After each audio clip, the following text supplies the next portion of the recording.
విరామం తర్వాత జయ జయ జగజ్జనని కార్యక్రమానికి తిరిగి స్వాగతం.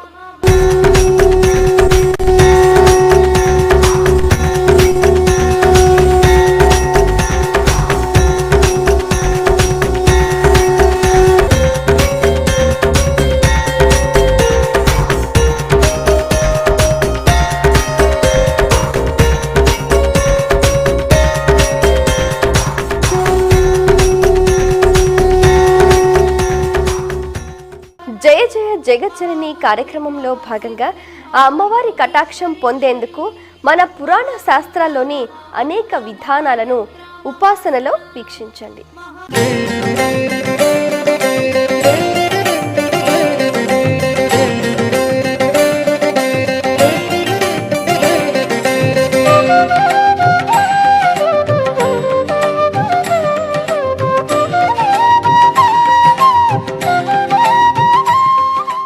శ్రీమాత్రే నమః.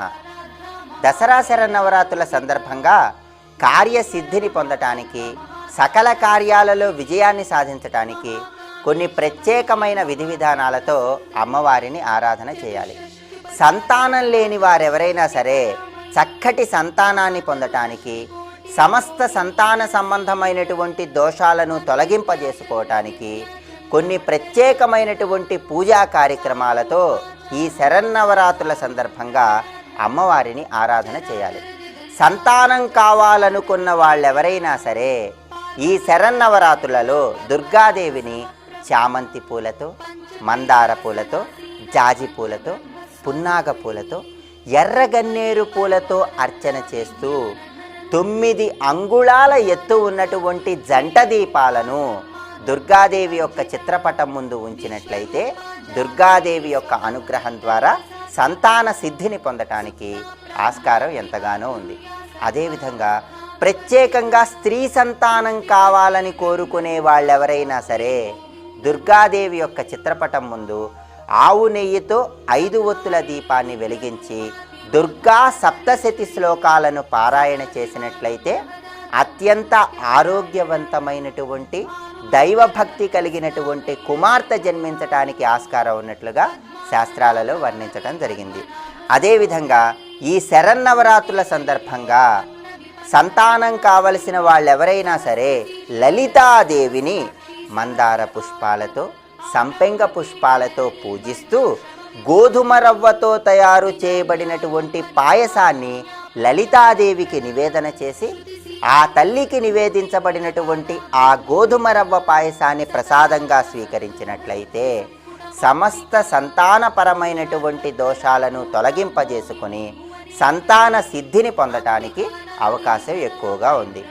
అలాగే సంతానం కావాలనుకున్న వాళ్ళు ఎవరైనా సరే జ్యోతిష శాస్త్ర పరంగా ఉన్నటువంటి సంతాన సంబంధమైనటువంటి దోషాలన్నీ కూడా తొలగింపజేసుకోవటానికి అమ్మవారి ముందు నందాదీపాన్ని లేదా అఖండ దీపాన్ని వెలిగించాలి. అమ్మవారి యొక్క విగ్రహానికి కానీ అమ్మవారి యొక్క చిత్రపటానికి కానీ కుడివైపు ఆవు నెయ్యితో లేదా శుద్ధమైన నువ్వుల నూనెతో ఎవరైతే అఖండ దీపాన్ని లేదా నందాదీపాన్ని వెలిగించి 24 గంటల పాటు ఆ దీపం వెలిగేలాగా చూస్తారో వారికి అమ్మవారి యొక్క అనుగ్రహం ద్వారా సంతానం కలగటానికి ఆస్కారం ఉందని, సమస్త సంతానపరమైనటువంటి దోషాలను తొలగింపజేసుకోవచ్చని శాస్త్రాలలో వర్ణించటం జరిగింది. ఈ నందాదీపం, ఈ అఖండ దీపం వెలిగించినప్పుడు ఆ అఖండ దీపంలో ఉన్నటువంటి ఒత్తులు 1 లేదా 3 లేదా 5 లేదా 7 ఉండే విధంగా చూసుకున్నట్లయితే అమ్మవారి యొక్క అనుగ్రహాన్ని సులభంగా పొందవచ్చు. అదేవిధంగా ఈ అఖండ దీపం యొక్క ఒత్తులు అమ్మవారి విగ్రహానికి తూర్పు వైపు కానీ లేదా ఉత్తరం వైపు కానీ ఉండే విధంగా చూసుకున్నట్లయితే అమ్మవారి యొక్క పరిపూర్ణమైన అనుగ్రహాన్ని పొంది సంతాన సిద్ధిని పొందటానికి ఆస్కారం ఎంతగానో ఉంది. అలాగే జ్యోతిష శాస్త్రపరంగా సంతానపరమైనటువంటి దోషాలు ఉన్నటువంటి తరుణంలో ప్రత్యేకంగా జాతక చక్రంలో 12వ స్థానం యొక్క అధిపతి పంచమంలో ఉన్నప్పుడు ఆ విధమైనటువంటి సంతాన సంబంధమైన దోషాన్ని తొలగింపజేసుకోవటానికి శరన్నవరాత్రుల సందర్భంగా సంతాన లక్ష్మీదేవిని పసుపు రంగు పూలతో అర్చన చేయాలి.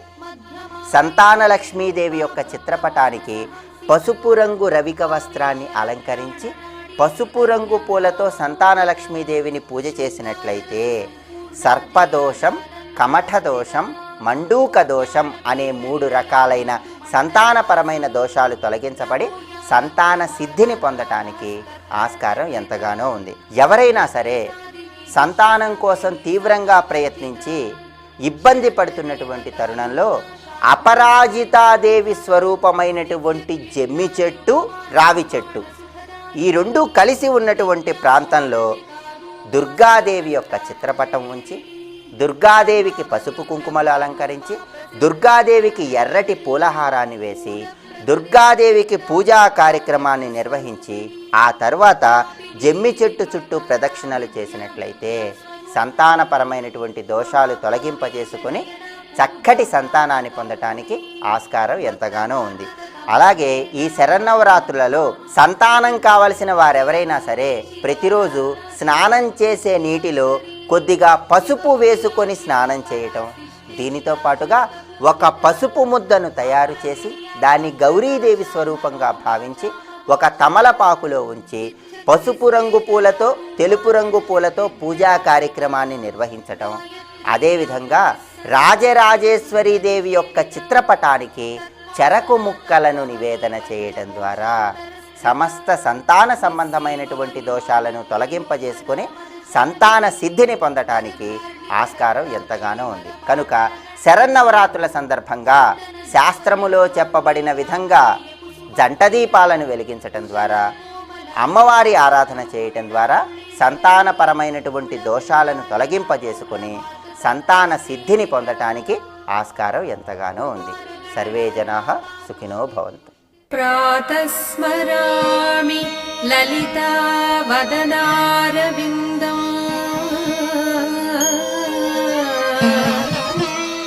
బింబాధరం పృథిలమౌక్తిక శోభినాసం ఆకర్ణదీర్ఘనయనో మణికుండలాఢ్యం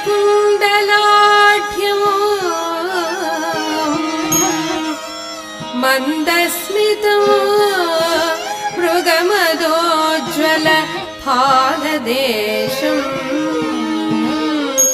మందస్మితం మృగమదోజ్వల ఫాలదేశం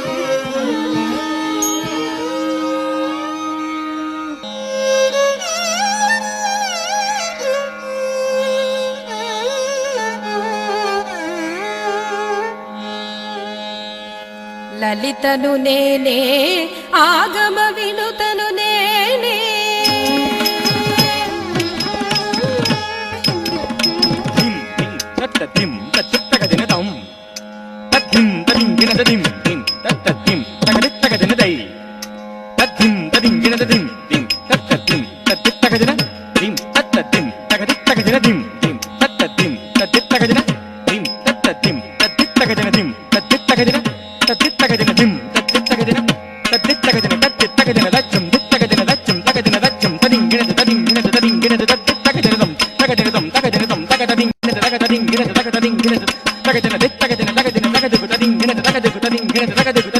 లలితను నేనే ఆగమ వినుతను నేనే శ్రీమాతను శక్తియుతను నేనే నేనే లలితను నేనే ఆగమ వినుతను నేనే శ్రీమాతను శక్తియుతను నేనే నేనే లలితను నేనే ఆగమ వినుతను నేనే శ్రీమాతను శక్తియుతను నేనే నేనే లలితను నేనే ఆగమ వినుతను నేనే శ్రీమాతను శక్తియుతను నేనే నేనే లలితను నేనే ఆగమ వినుతను నేనే.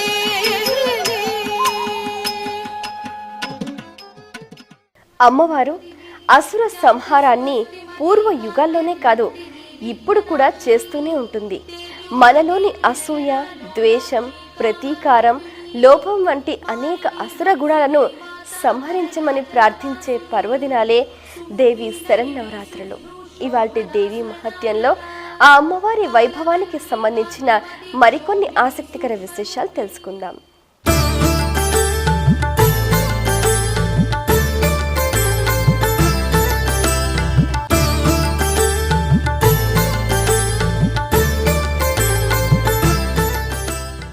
అమ్మ రక్త బీజుడనే రాక్షసుడిని వధించినట్టుగా చెప్తుంది దేవీ భాగవతం. వాడి పేరు రక్త బీజ. బీజము అంటే విత్తనం అని అర్థం.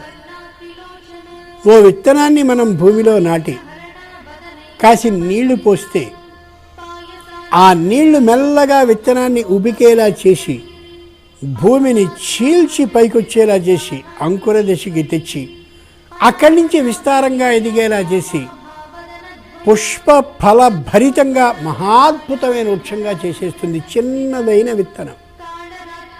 వీడి పేరు రక్త బీజ. వాడి పేరు రక్త బీజుడు. వాడు బాగా తపస్సు చేసి చేసి చేసి ఓ వరాన్ని కోరుకున్నాడు. ఏమని? నా శరీరానికి ఏదైనా గాయం కలిగితే కలిగినటువంటి గాయం నుండి ఒక్క రక్తపు బిందువు పడితే ఆ పడ్డటువంటి రక్త బిందువు నుండి అనేకులు నా లక్షణాలు కలిగినటువంటి వాడు నేను చూస్తుండగా పుట్టాలి అని. ఎంత దారుణమైన ఆలోచన చూడండి. అంటే వాడిలాంటి సంతతి వాడితో ఆగిపోకుండా అలా విస్తారంగా ఉండేలా చేయాలనేది వాడి ఊహ. అంచేత రక్త బీజుడనేవాడు కావాలని ఈ విధంగా చేస్తూ ఉంటే అమ్మ బాగా ఆలోచించింది. ఎంత దారుణం! వీడి వల్ల వీడి లక్షణాలు ఉండేటటువంటి వాళ్ళందరితోటి లోకం వ్యాప్తమైపోతే లోకంలో సుఖ సంతోషాలనేవి ఏ కుటుంబంలోనూ లేకపోయినట్టయితే లోకమంతా దుఃఖాకరంగా దుఃఖమయంగా అయిపోతుందని భావించి వాణ్ణి వధించడానికి ఎలా ఉపాయమని ఒక క్షణం ఆలోచించింది.